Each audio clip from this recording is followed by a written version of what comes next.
नमस्कार स्टूडेंट्स, मैं Sunil Bhatt, lecturer mechanical engineering, government polytechnic college Dungarpur से। आज जो हमारा सब्जेक्ट है, इसका सब्जेक्ट हम स्टार्ट कर रहे हैं नए सेशन के लिए। सबसे पहले नए सेशन ऑनलाइन, पहली बार जो ऑनलाइन नया सेशन हमने चालू किया उसकी बहुत बहुत शुभकामनाएं। हम अच्छे से सारी चीजें करें, अच्छे से पढ़ाई करें सारे स्टूडेंट्स, इसकी बहुत बहुत शुभकामनाएं। और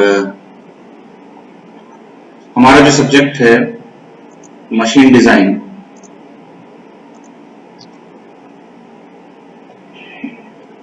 मशीन डिजाइन का मतलब होता है, सबसे पहले अगर हम वर्ड देखें डिजाइन, तो डिजाइन का मतलब होता है, सिर्फ अगर एक जनरल वर्ड देखें डिजाइन, तो डिजाइन का मतलब होता है कुछ कंस्ट्रक्टिव इस तरीके से काम करना, या फिर काम करने से पहले,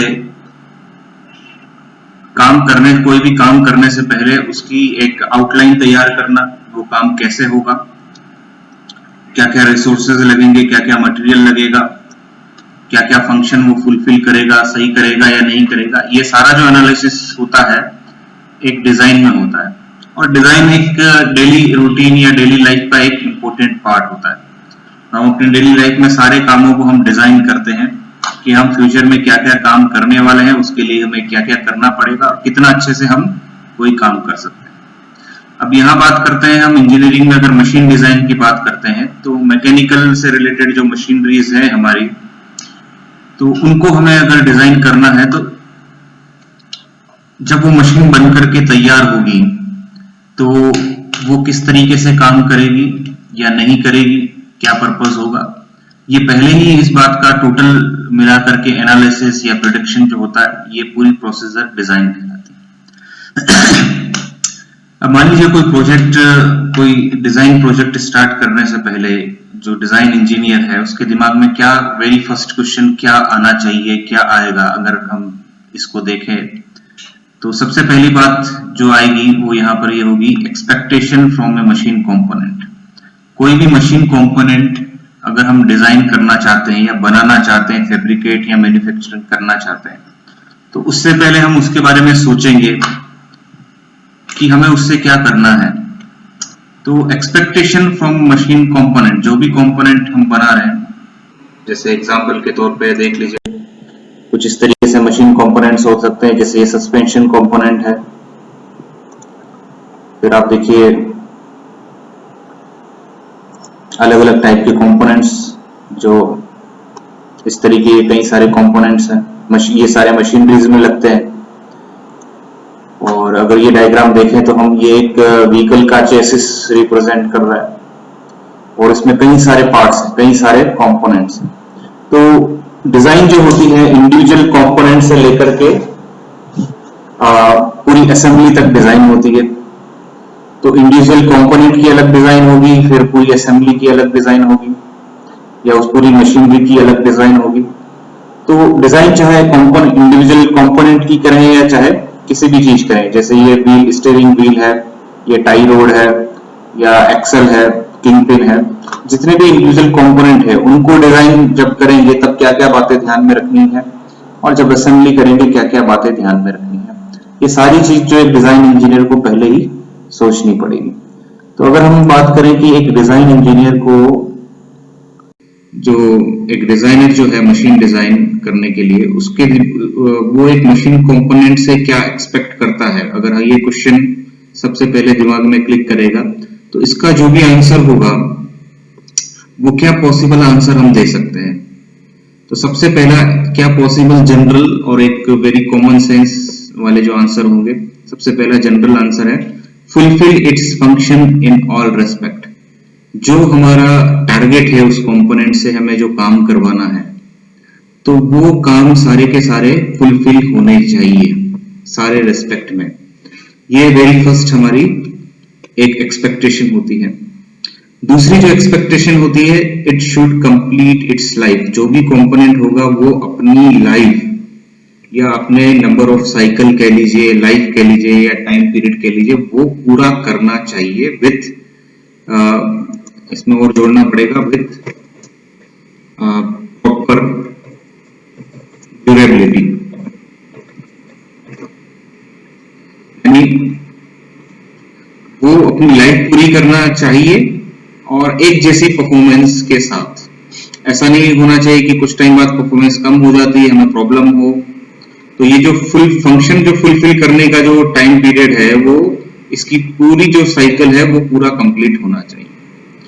अब दूसरी बात है कि अगर हम दूसरा जो क्वेश्चन दिमाग में आएगा, what should we do to justify the above mentioned answer. ये जो दो आंसर आए हैं हमारे पास कि हमें एक मशीन कंपोनेंट से क्या एक्सपेक्टेशन है, उसके दो जनरल आंसर हमारे पास आए हैं। पहला, fulfil its function in all respect. दूसरा, should complete its life with proper durability.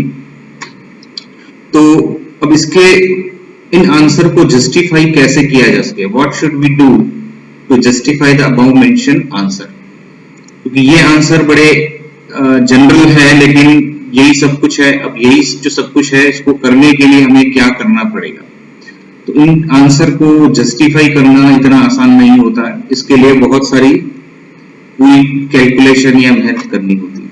तो what should we do to justify the above mentioned answer. तो इसका एक आंसर जनरल टर्म में आता है, डिजाइन इट प्रॉपरली।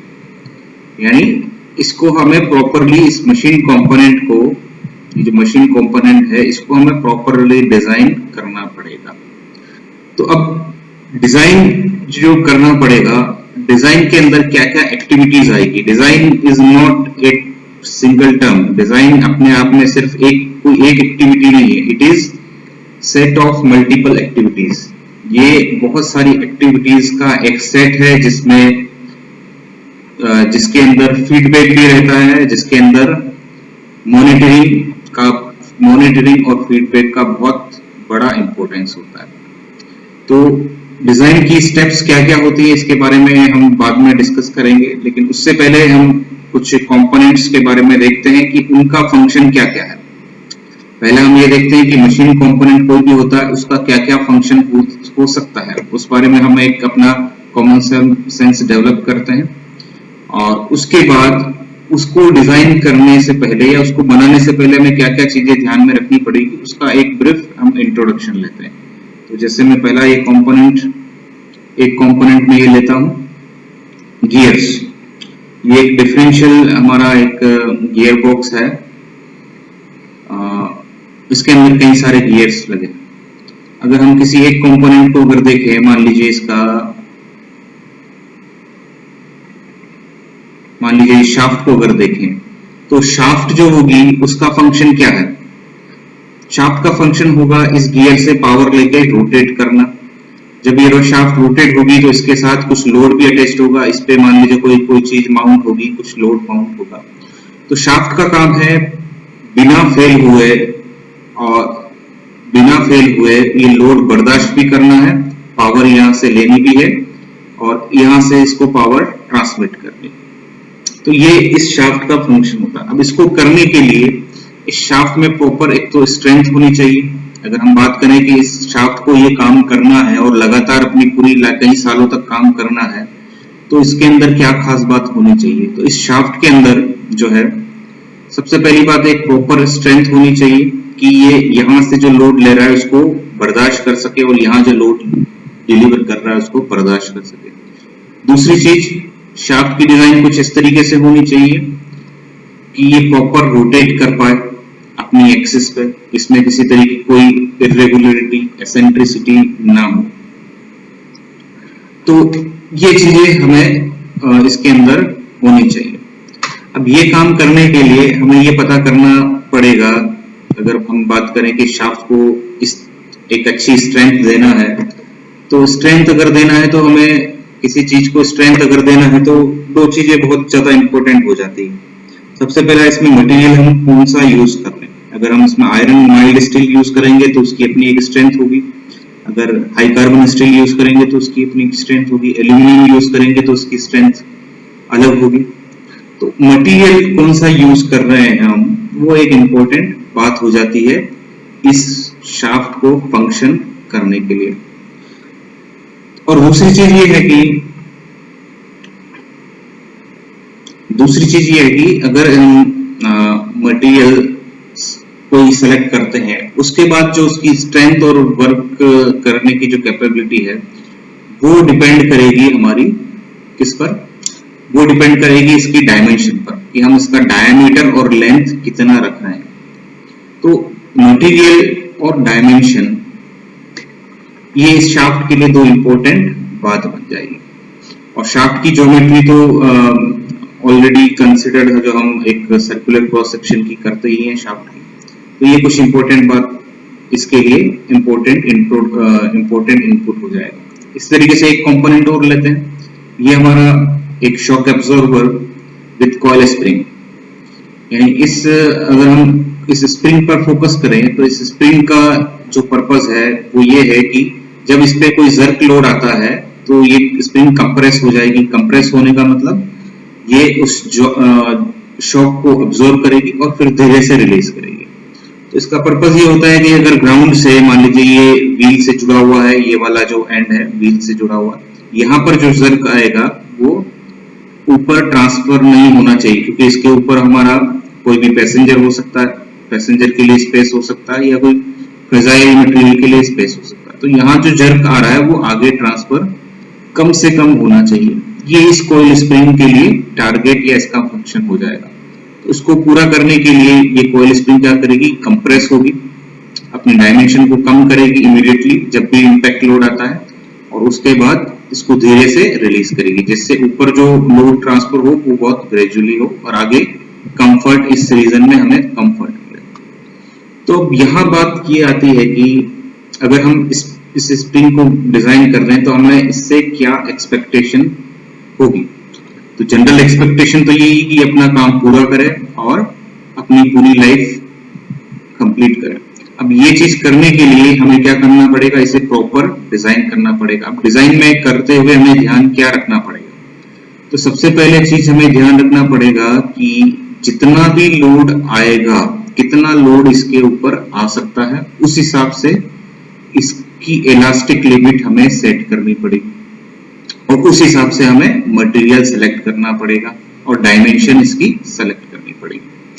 क्योंकि ऐसा नहीं होना चाहिए कि ये अपनी इलास्टिक लिमिट से बाहर चला जाएगा, नहीं तो फिर ये स्प्रिंग की डेफिनेशन, ये स्प्रिंग की परिभाषा जो है यहाँ पर नहीं साबित नहीं होगी। प्लास्टिक कोई भी स्प्रिंग इलास्टिक रीजन को छोड़ के प्लास्टिक रीजन में नहीं जानी चाहिए। तो ये तो इस तरीके से हमें अप्रोच करना पड़ेगा एक कॉइल स्प्रिंग को डिजाइन करने के लिए। उसके बाद हमें देखना पड़ेगा कि जब इसकी मटेरियल हम सेलेक्ट करेंगे लोड के अकॉर्डिंग, और उसके बाद हमें देखना पड़ेगा कि इसकी डायमेंशन हमें क्या रखनी है, नंबर ऑफ टर्न्स क्या रखने हैं, जिससे कि इजीली ये लोड ग्रेजुअल होकर के ट्रांसफर, यानी इसकी डायमेंशन, नंबर ऑफ टर्न्स, ये सारी चीजें हमें डिजाइन करनी पड़ेगी। तो इसी तरीके से करीब करीब सारे कंपोनेंट्स में हम जो डिजाइन करते हैं, वो स्टेप जो फॉलो करते हैं वो कुछ इस तरीके से होता है कि हमें उसमें मटेरियल क्या सेलेक्ट करना है और डायमेंशन क्या रखनी है। तो ये दो इंपॉर्टेंट बात इसमें हो जाती है। बाकी हम मशीन डिजाइन में क्या स्टेप्स होती है इसको डिटेल में हम नेक्स्ट पे स्टडी करेंगे। Thank you students.